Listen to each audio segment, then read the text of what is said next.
మీ business ఏదైనా మీ ఊర్లో promotion చేయాలంటే అది సుమన్ టీవీతోనే సాధ్యం. ఇప్పుడే సంప్రదించండి. నమస్తే, నేను విజయ్.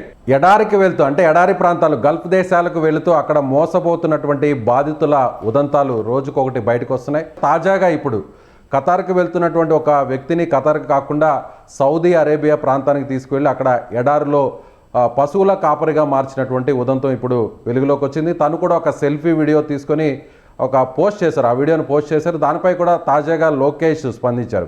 ఇప్పుడు సుమన్ టీవీ స్టూడియోలో ఎవరైతే ఆ బాధితుడు ఎవరైతే ఉన్నారో ఆయనకు సంబంధించినటువంటి కుటుంబ సభ్యులు ఉన్నారు.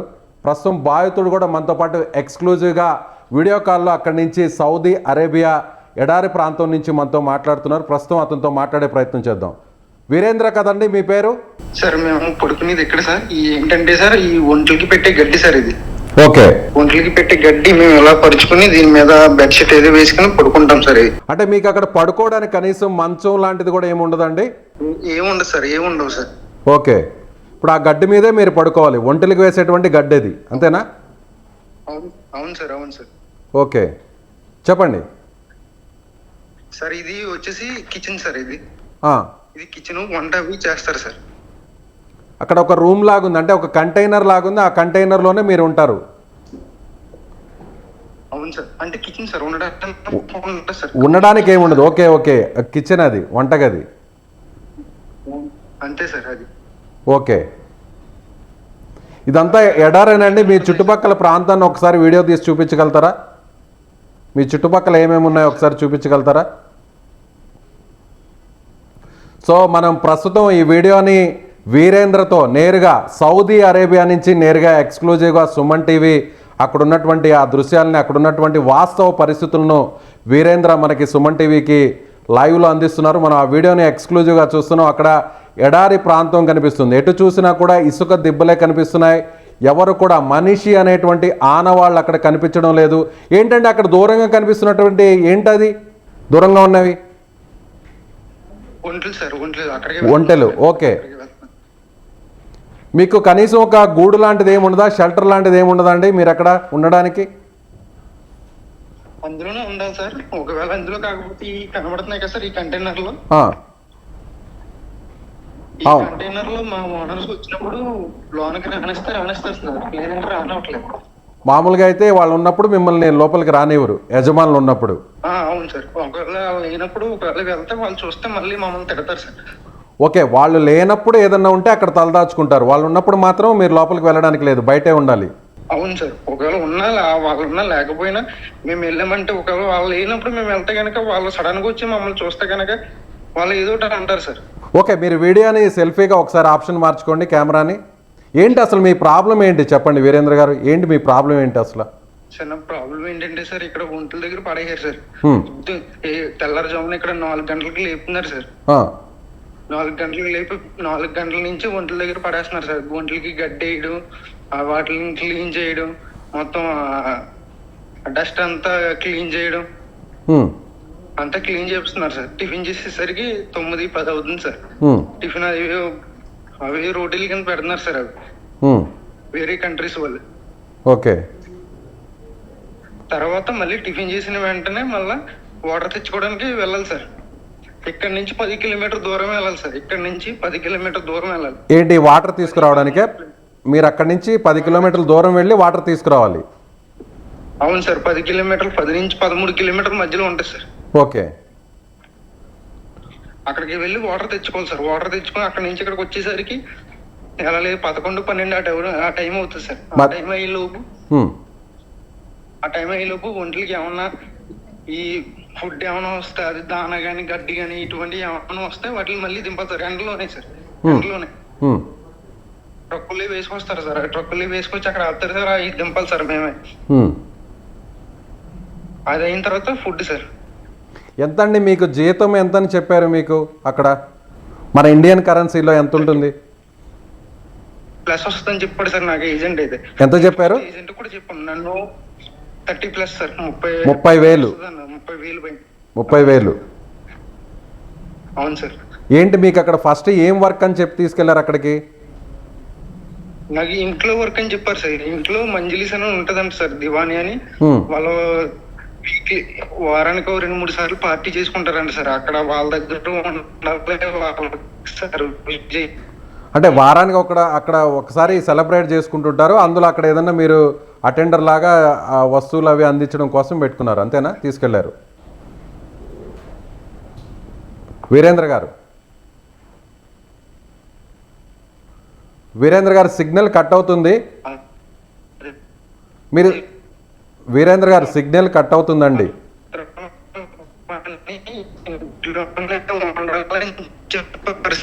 వీరేంద్ర గారు, మీరు వెళ్తున్నటువంటి ఆ లొకేషన్లో సిగ్నల్ వీక్గా ఉన్నట్టుంది. ఇంతకు ముందున్న వెళ్ళిన ఆ ప్లేస్కి వెళ్ళండి ఒకసారి. హలో, ఇప్పుడు వినిపిస్తుంది.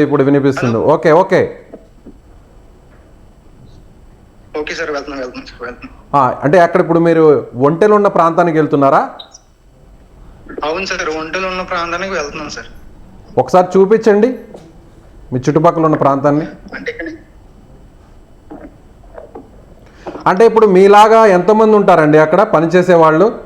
ఓకే, కనిపిస్తుంది. మొబైల్ని అలాగే పెట్టండి. ఓకే, ఎస్, మనకు అక్కడ కనిపిస్తున్నాయి, చూడొచ్చు. మొత్తం ఎడారి ప్రాంతం మొత్తం అంతా కూడా ఇసుక దిబ్బలు అంతా కూడా ఉన్నాయి. అక్కడ ఒక చోట మాత్రమే కొన్ని ఒంటెలను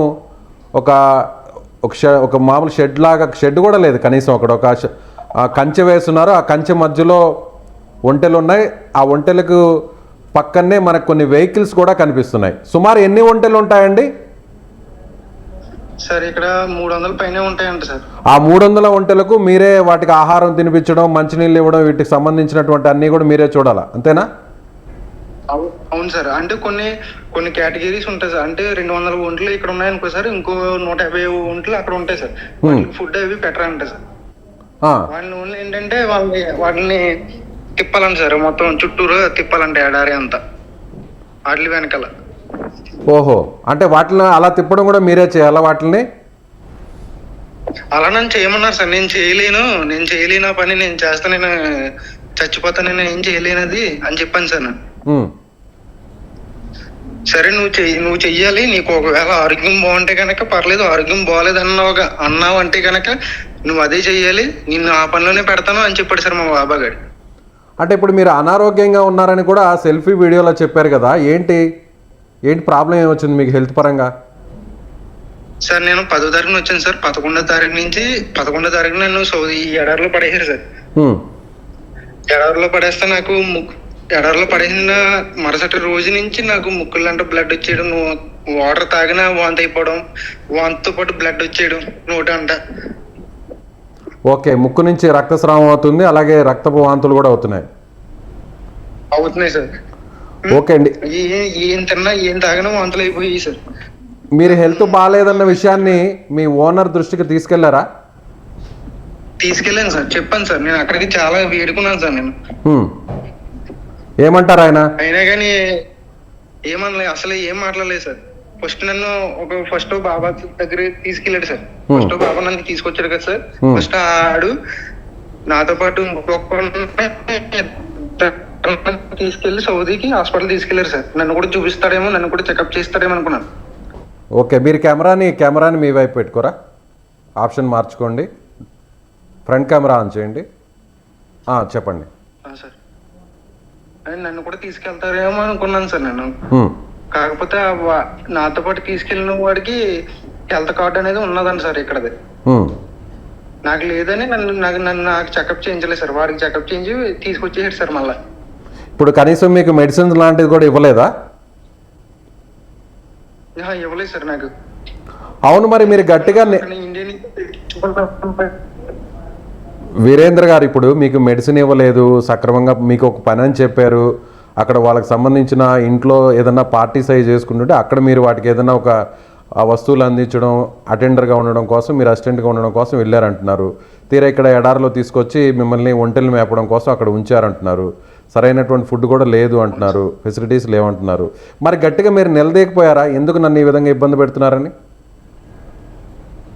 సార్ అలా నిలదీస్తే నన్ను ఇంకా దారుణంగా హింసించేస్తారని భయం వేసింది సార్. నేను ఫస్ట్ టైం వచ్చాను సార్. నేను ఒకవేళ నేను ఒక ఇంతకు ముందు 2-3 సంవత్సరాలు చేసి వెళ్ళి ఉంటే కనుక నాకు అర్థమైంది సార్. అర్థమయ్యేది, నేను అర్థం చేసుకోగలను. నేను ఫస్ట్ టైం వచ్చి నాకు భయం వేసింది సార్. ఒకవేళ ఇలా మాట్లాడితే ఏం చేస్తారో, మళ్ళీ ఇంకా నన్ను ఎంత చిత్రహింసలు పెడతారో. కాదండి, 30,000 కోసం అంత దూరం వెళ్ళారా? మరి కుటుంబాన్ని అంతా వదులుకొని దేశం కానీ దేశం వెళ్ళి 30,000 కోసం అంత దూరం వెళ్ళారా? అవును సార్, ఇంకేం చేస్తున్నారు సార్. మా ఫ్యామిలీ ప్రాబ్లమ్స్ ఇంకా అలా ఉంటాయి కదా సార్. ఎంతవరకు చదువుకున్నారు మీరు? నేను డిగ్రీ మధ్యలో మానేసాను సార్. డిగ్రీ డిస్కంటిన్యూ మీరు? అవును సార్. ఓకే. మరి ఏజెంట్ని సంప్రదించారా? మీకు చెప్పిన ఏజెంట్ని అడిగారా? ఏంటి ఇలా జరిగింది, నన్ను ఖతార్ అని చెప్పారు, తీరా సౌదీ అరేబియాకి ఎందుకు తీసుకొచ్చారని మీరు నిలదీశారా? క్వశ్చన్ చేయలేదా? నేను ఫోన్ చేసినా మెసేజ్ చేసినా ఏం రిప్లై ఇవ్వట్లేదు సార్. అసలు మెసేజ్ కానీ వాయిస్ మెసేజ్ కానీ ఏం రిప్లై ఇవ్వట్లేదు సార్. ఓకే, మీరు వెంటనే మీ సెల్ఫీ వీడియోతో అక్కడ పడుతున్న ఇబ్బందులంతా కూడా, సౌదీ అరేబియాలో పడుతున్న ఇబ్బందుల్ని మీరంతా కూడా సెల్ఫీ వీడియో తీసి పంపించారు కదా, ఆ వీడియోని మేము సుమన్ టీవీలో ప్రసారం చేయడం జరిగింది. సోషల్ మీడియాలో కూడా వైరల్ అయింది. నారా లోకేష్ గారు రెస్పాండ్ అయ్యారు. ఆ విషయం మీ దృష్టికి వచ్చిందా అండి? వచ్చింది సార్, వచ్చింది సార్. ఓకే, మీకు ఎవరైనా ఇక్కడి నుంచి అధికారులు ఎవరైనా మాట్లాడడం జరిగిందా ఇండియా నుంచి? అధికారులు పొలిటీషియన్స్ మాట్లాడలేదు కానీ సార్, ఎన్ఆర్ఐ వాళ్ళు మాట్లాడారు సార్. అంటే నారా లోకేష్ గారి టీం తరఫున మాట్లాడారు సార్. అక్కడ ఖతార్లో సౌదీ గల్ఫ్లో ఉన్న ఎన్ఆర్ఐ టీం మాట్లాడారా? తెలుగుదేశం పార్టీకి సంబంధించిన ఎన్ఆర్ఐ టీము ఏమన్నారండి? ఏం చెప్పారు వాళ్ళు? ఏం భరోసా ఇచ్చారు? అవును సార్, అవును సార్. ఏం భరోసా ఇచ్చారు వాళ్ళు? ఇండియాకి మేము ఫోన్ చేస్తాం, మేము మెసేజ్ పెడతాం ఏంటనేది అని చెప్పారు సార్. ఇప్పుడు ఈ విషయం మీరు ఈ విధంగా ఈ వీడియోని తీసి సోషల్ మీడియాలోనూ మీడియాకి ఈ విధంగా సెల్ఫీ వీడియో తీసి పంపించారన్న విషయం అక్కడ వాళ్ళకి తెలుసా అండి? మీ యజమాని వాళ్ళకి తెలుసా? తెలీదు సార్, తెలీదు. ఓకే, మీరేం భయపడద్దు వీరేంద్ర గారు, మీరేం భయపడద్దు. మీ పక్షాన ఆల్రెడీ మంత్రి లోకేష్ గారు రెస్పాండ్ అయ్యారు. అలాగే ఎన్ఆర్ఐ టీం కూడా రెస్పాండ్ అయింది, మీతో కూడా మాట్లాడారు. సుమన్ టీవీ కూడా మీకు అండగా ఉంటుంది. మీరు అక్కడి నుంచి మళ్ళీ తిరిగి ఇండియాకి వచ్చేంత వరకు, మీ ఇసుకపూరి మీ కోనసీమ జిల్లా ప్రాంతంకి వచ్చేంత వరకు కూడా మేము ఖచ్చితంగా మీకు అండగా నిలబడతాం. అందులో మీకు ఎలాంటి డౌట్ లేదు. మీరు ధైర్యంగా ఉండండి, మీరు అధైర్యపడద్దు. మీకు ఏదన్నా ఇబ్బంది అయితే వెంటనే ఒక వీడియో రూపంలో మళ్ళీ మాకు పంపించండి. అలాగే త్వరలోనే మీకు అధికారులు కూడా మీకు కాల్ చేస్తారు. ఇక్కడ నుంచి ఎంబసీ అధికారులు అక్కడ ఉన్నటువంటి ఆ గల్ఫ్ కంట్రీలో ఉన్న ఎంబసీతో కూడా మాట్లాడతారు. మాట్లాడిన తర్వాత మిమ్మల్ని క్షేమంగా తిరిగి తీసుకొస్తారు. ఆల్రెడీ మదనపల్లికి సంబంధించిన మీలాగే ఇబ్బంది పడుతున్న ఒక యువకుడిని కూడా క్షేమంగా తిరిగి తీసుకొచ్చారు కువైట్ నుంచి. అక్కడ కూడా అతను ఎడార్లో మీలాగే ఇబ్బందులు పడుతున్నాడు. సరే అండి, మళ్ళీ మీతో కాంటాక్ట్ అవుతాం. ఒక్కసారి మా సుమన్ టీవీ ద్వారా వీరేంద్ర గారు, ఒక్కసారి మా సుమన్ టీవీ ద్వారా మీరు ఏదైనా చెప్పదలుచుకున్నారా ప్రభుత్వానికి కానీ, అలాగే మీ ఫ్యామిలీ మెంబర్స్ కానీ, లోకేష్ గారికి కానీ? సార్ లోకేష్ గారికి చాలా థ్యాంక్స్ చెప్తున్నాను సార్. నన్ను thank you sir Lokesh sir. అలాగే ఇక్కడ కూడా చాలా మంది ఇలా నాలాగే కత్తెర వేసా అని చెప్పి సౌదీ తీసుకొచ్చిన వాళ్ళు కూడా ఉన్నారు సార్ ఇక్కడ. సేమ్ నాలాగేనంట.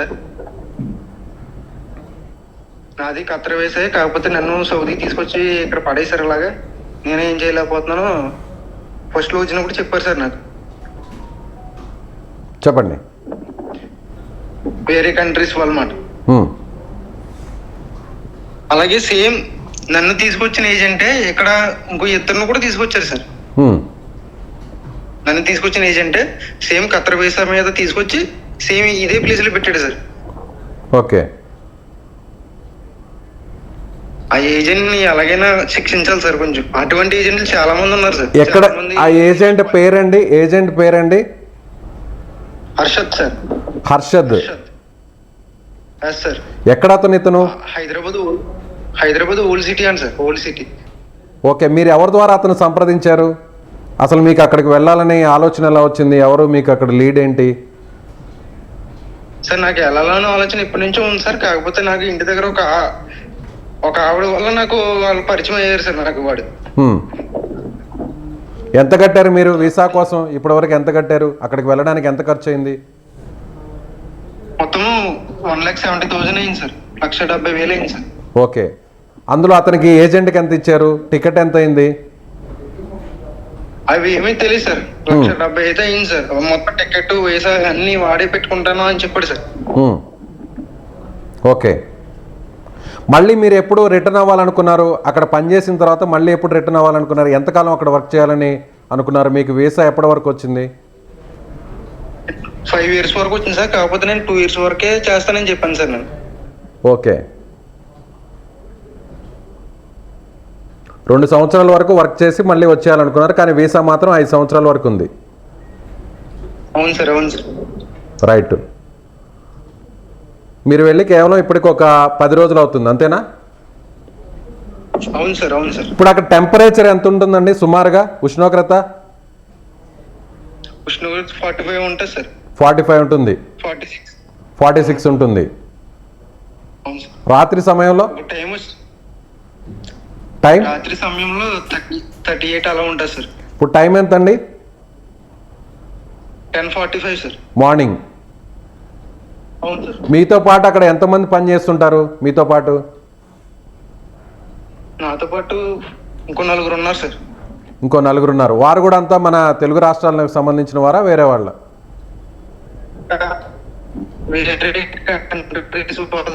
వేరే కంట్రీస్ వాళ్ళ?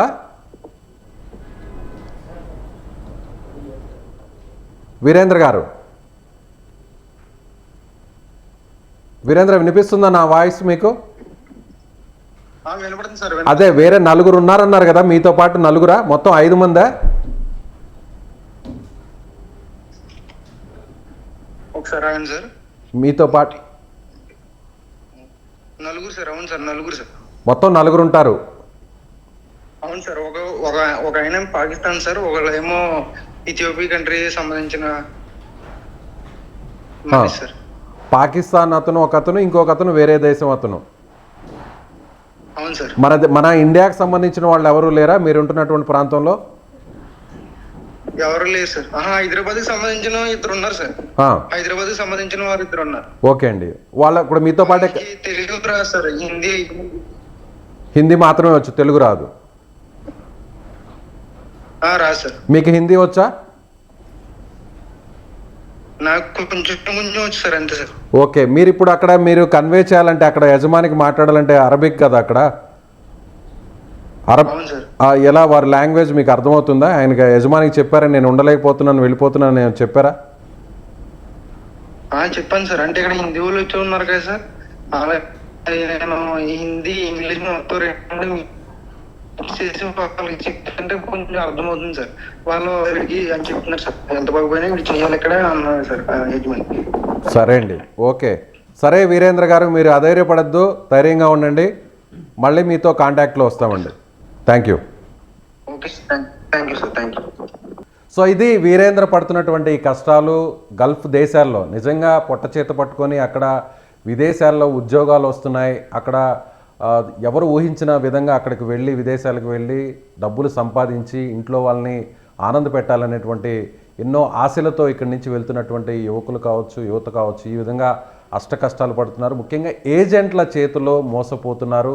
అక్కడ వేరే ప్రాంతానికి అక్కడ పనిచేసే ఉద్యోగం వేరు అని చెప్పి ఇక్కడి నుంచి లక్షల రూపాయల డబ్బులను తీసుకువెళ్ళి వారికి ముట్టజెప్పిన తర్వాత నేరుగా అక్కడికి వెళ్ళిన తర్వాత వారిని మరొక ప్రాంతానికి తీసుకువెళ్ళడం, ఎడారి లాంటి నిర్మానుషంగా ఉన్నటువంటి ప్రాంతాలకు తీసుకువెళ్ళడం, అక్కడ ఒంటెలను జంతువులను మేపేటువంటి పనిలో పెట్టడం. నిజంగా ఇవన్నీ కూడా చాలా కష్టాలుగా మనం చెప్పవచ్చు. కేవలం 30,000 రూపాయల జీతం కోసం అతను అక్కడికి వెళ్ళాడు. ఖతార్లో ఒక ఇంటిలో పనిచేయడానికి, అక్కడ అసిస్టెంట్గా అటెండర్గా పనిచేయడానికి ఉద్యోగం ఉంది అని చెప్పి తీసుకువెళ్ళిన తర్వాత అక్కడ ఎడారికి, అంటే సౌదీ అరేబియా దాదాపుగా అక్కడి నుంచి 600 కిలోమీటర్ల దూరంలో ఉన్నటువంటి ఎడారి ప్రాంతంలో వదిలేశారు. అక్కడ దాదాపుగా 300 నుంచి 400 ఒంటెలను మేపడం కోసం కేవలం 4 వ్యక్తులను మాత్రమే పెట్టారు. ఆ 4గురిలో ఇతను ఒకడు, మన తెలుగు రాష్ట్రానికి సంబంధించిన కోనసీమ జిల్లాకు సంబంధించినటువంటి వ్యక్తి వీరేంద్రతో పాటుగా పాకిస్తాన్కి సంబంధించినటువంటి మరొక వ్యక్తి అక్కడ పనిచేస్తున్నారు. ఆయనతో పాటుగా మరో దేశానికి సంబంధించినటువంటి వ్యక్తి కూడా పనిచేస్తున్నట్టుగా వీరేంద్ర చెప్తున్నారు. అలాగే హైదరాబాద్కి సంబంధించినటువంటి మరొక ఇద్దరు కూడా ఉన్నట్టుగా మొత్తం 5 మందే అక్కడ ఉంటున్నారు. కనీసం వీరు ఉండడానికి కనీసం షెల్టర్ కూడా ఇవ్వలేదు. కేవలం ఒక కిచెన్ మాత్రమే కంటైనర్లో ఉంది. ఆ కిచెన్లోనే అక్కడ ఉన్నటువంటి సేట్లు యజమానులు లేని టైంలో తలదాచుకోవాలి. ఒకవేళ యజమానులు వస్తే మాత్రం అక్కడ ఎండలోనే ఉండాలి. అలాగే బయట అక్కడ ఉన్నటువంటి గడ్డి మీదే పడుకోవాలంటూ కూడా అక్కడ ఉన్నటువంటి కష్టాలను వీరేంద్ర చెప్తున్నటువంటి పరిస్థితి. సో ఖచ్చితంగా వీరేంద్రకు సుమన్ టీవీ అండగా ఉంటుంది. ఇప్పటికే ఏపీకి సంబంధించినటువంటి మంత్రి నారా లోకేష్ కూడా స్పందించారు. వీరేంద్ర స్నేహితులు వీరేంద్ర పడుతున్నటువంటి కష్టాలను సెల్ఫీ వీడియో ద్వారా వారి స్నేహితులకు కుటుంబ సభ్యులకు పంపినటువంటి వీడియోను లోకేష్కి ట్యాగ్ చేస్తూ ట్విట్టర్లో షేర్ చేశారు, పోస్ట్ చేశారు. సో దానికి ఇమ్మీడియట్గా కొన్ని నిమిషాల వ్యవధిలోనే రెస్పాండ్ అయినటువంటి నారా లోకేష్ వెంటనే ఖచ్చితంగా భయపడవద్దు, మిమ్మల్ని తిరిగి క్షేమంగా ఇండియాకు తీసుకొస్తాం, మీ ప్రాంతానికి తీసుకొస్తామంటూ కూడా లోకేష్ గారు ట్వీట్ చేసినటువంటి పరిస్థితి. సో యువత అప్రమత్తంగా ఉండాలి. విదేశీ వ్యామోహం అనేటువంటి పేరుతో ఇలా మోసపోవద్దు. ఖచ్చితంగా ఇక్కడున్నటువంటి ఉద్యోగ అవకాశాల్లోనే వెతుకొని ఇక్కడే ఇంటి దగ్గరలోనే ఉండి కుటుంబ సభ్యులతోనే ఉంటేనే మంచిది అనేటువంటి విషయాన్ని ఈ ఉదంతం ద్వారా మనకి స్పష్టమవుతుంది. Thank you so much.